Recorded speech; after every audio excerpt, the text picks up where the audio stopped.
bullet comes out of the gun at 210 meter per second.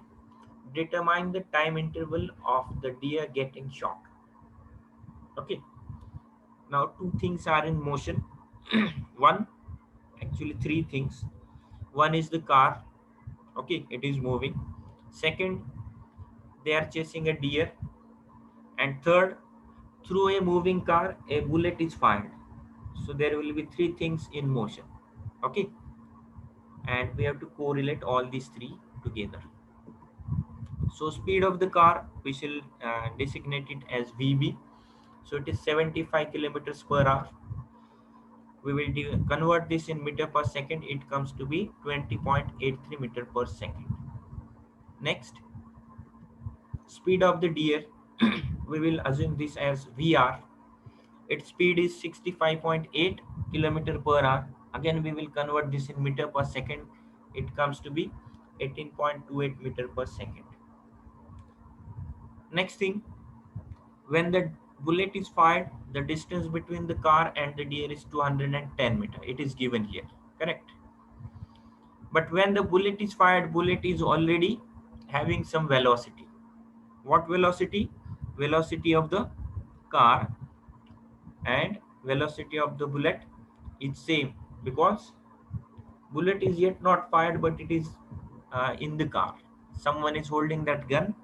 So initial velocity of the bullet is 20.83, and once it is fired it will travel with 210 meter per second. So after firing it will have two velocities together. First is its initial velocity and second is velocity after firing the shot. So add these two velocities, 20.83 plus 210, net value is 230.83. So velocity of the bullet out of the gun after firing is 230.83. Here is one thing we need to take care of. Okay, so here I have written the explanation. Weapons held by hunters who are in a car that moves with a speed of 20.83 meter per second, so that the speed of the car is also added to the speed of the bullet. Okay, now let us move ahead. Assume that cars and deer are moving at a constant speed.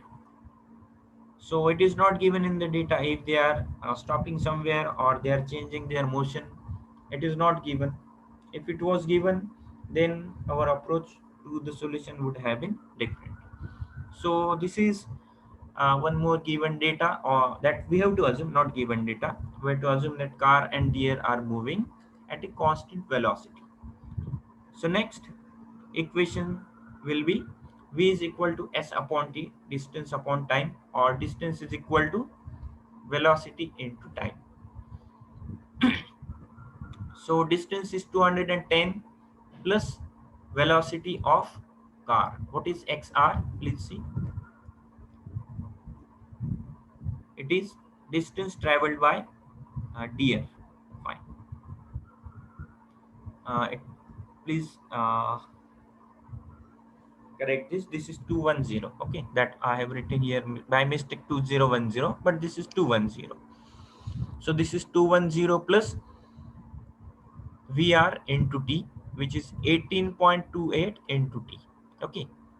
Now distance is 230.83 into T.